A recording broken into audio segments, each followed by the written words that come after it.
to go back to redoing. The original plan, though, for Jaws 2 was to do something based on the Indianapolis story. Like a prequel kind of thing? Yeah. Okay, I can see that, yeah. So maybe that would be the way to go with it. Didn't they do that with Nick Cage? Apparently, I have not seen that film. No, no one has. Yeah. Maybe I should add that on the list. You know what? It should be on your list. Oh dear. Why did I say that? I can cut that out. Oh, I'll put it in the comments when you post something, and then you'll have to come up with some rationalization. I need someone to pick it first. Good. Okay. Well, something I always like to do on these films is how is this film like Deep Blue Sea? So I've got a little list. I make this list as I'm going through, and then I don't check it again until I do this podcast. So this is all going to be news to me as well. But the film opens with Brody being the last to arrive at a party. Susan's the last to arrive at her surprise birthday party in Deep Blue Sea. There's a bit where 4 youths are having fun on a boat. As happens at the start of Deep Blue Sea. Brody wakes up hungover after he gets fired, which is a deleted scene in Deep Blue Sea where the cast are all hungover after partying the night before.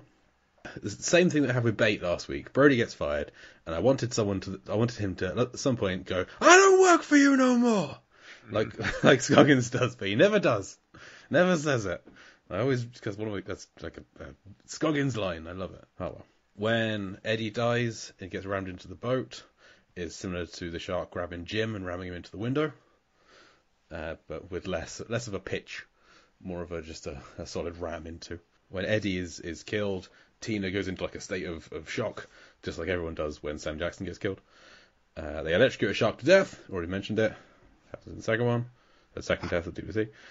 When they're on the raft at the end and the shark's attacking, one of the girls just starts praying. And like Preacher starts praying at one point. And then when the shark attacks, she doesn't, like the shark just swims past her. So she prays to be saved, and the shark just leaves her alone. Preacher does a prayer, and then he survives as well. So I don't know if we can read into that, like this film is very pro Christianity. Religious themes, yes. I kind of thought when they were approaching the cable junction from the boat, it looked a little bit like Aquatica, actually. Just kind of in the scale, the distance, and everything. It looks similar to when they're approaching Aquatica in Deep Sea. And you do know that Cable Junction is just a set on a barge. It's not a real set of rocks. Yes, absolutely. You can. It is very much not rocks. Yes, that you can tell. The opening of Deep Blue Sea, a shark bursts through the bottom of a boat, knocks all the kids in the water. The exact same thing happens at the end of this film. The shark bursts through, everyone falls in. And as we discussed, a shark pulls a helicopter down to destruction. So actually, not that much, compared to some of the other lists that I've managed to do, not that many things comparing this to Deep Blue Sea, other than, sharks, is the main thing. Everything else is quite different. This is a very different film. But one other thing I have to do is compare this to Deep Blue Sea in terms of how deep and how blue it is. Because science is happening here. So, Richard, if I was to tell you that Deep Blue Sea is on average about 47.5 feet deep and about 31% blue, do you think Jaws 2 is deeper and or bluer than Deep Blue Sea? I would say it's less deep and not as dark blue, a lighter blue. Well, it is certainly less deep. It works out on average about 2 feet deep because most of the action happens on the surface. Some stuff up in the air, some stuff down with the divers, but it's mostly just right there on the surface of the water. And in terms of blue, it is about 57% blue. It is almost double, almost twice as blue as Deep Blue Sea, because it's all up on the surface, all like clear blue skies, blue ocean. Okay. Very little of this film takes place indoors compared to most of Deep Blue Sea taking place indoors. It just happens to be indoors underwater. So, yeah, it is less deep but more blue. So on my graph, it is almost exactly the same blueness as Aquaman, but significantly less deep than Aquaman, because Aquaman goes to the centre of the earth at one point. So, this is one of the top 3 bluest films we've covered. It's only beaten by The Shallows. Actually, it's the second bluest film. And your bluest metric is based on the amount of time on the water. No, it is. I watch the film and work out chapter by chapter roughly how blue was that chapter, like how much of the screen was blue at that time. Okay. It is not an exact science. It is more of an art. But Yes, I would say. It's kind of done like, okay, so most of that was underwater. Although I'm sure there's an algorithm that could fix that for you. Probably. I haven't made that yet. I probably never will. It's just kind of based on... It's like, in that scene, the only blue you had was like the little insignia on Brody's shoulder. So it's like 1% blue in that scene. That kind of thing. But hey, that's why I watched the film again this morning, to determine the depth and the blueness. It's not at all a waste of my time. It is entirely necessary for the fate of humanity to continue.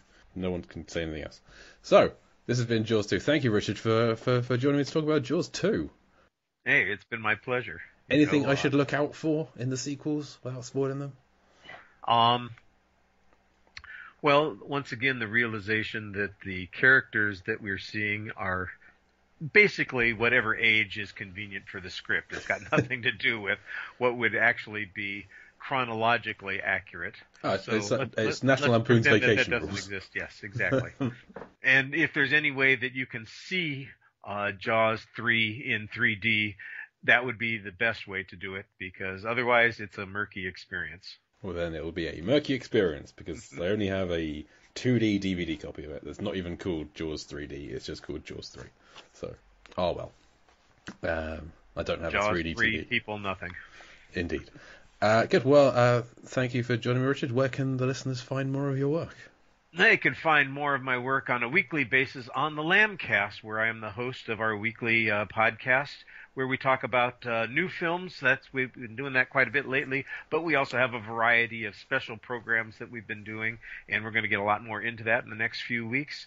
And then, of course, you can always go to my personal site, Kirkham A Movie a Day, where anytime I see a movie in a theater, I will put up a review of that movie and commentary, some kind of post talking about that film. Sometimes it's explicitly all about a review. Sometimes it's a commentary on the nature of that film in the social existence of the world, and sometimes it's just bitching and moaning about stuff. So that happens.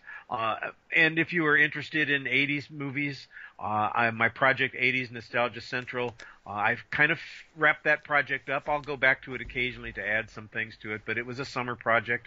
But if you guys are fans of 1980s movies, that's a good place to go as well. And of course, there'll be a 1980s movie here next week with Jaws 3D. There you are. So I'll be right along there with you. Listeners, you can find more of my writings over at life-film.com, Life vs Film. You can hear me on a recent Lambcast episode talking about No Time to Die, because that finally came out.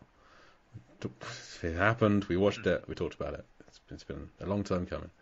And you can hear me on a monthly basis over on the Lambcast's feed, hosting Lampardy, the movie trivia, Jeopardy-inspired podcast over there, which is always a lot of fun. And we're getting towards the end of the year. We're getting into the semi-finals and then eventually the finals of the tournament this year. It's getting tight. It's getting tough. We've got some real heavy hitters in the Lampardy games at the moment, so it's a good time. And you can read and listen to more of Mark's writings and speakings over at Movies, Films and Flicks, flix.com. And you can follow this podcast here on Twitter, Facebook and Instagram at Deep Blue Sea Pod, or email us deepblueseapod@gmail.com for any other suggestions. If you want us to cover Indianapolis or whatever the name of that film was, then let us know, or don't. That's fine too. So next week will be Jaws 3D. Thank you again, Richard, for joining me. It's been my pleasure. Good luck. I've been Jake Lewis, and I'll Deep Blue see you next week.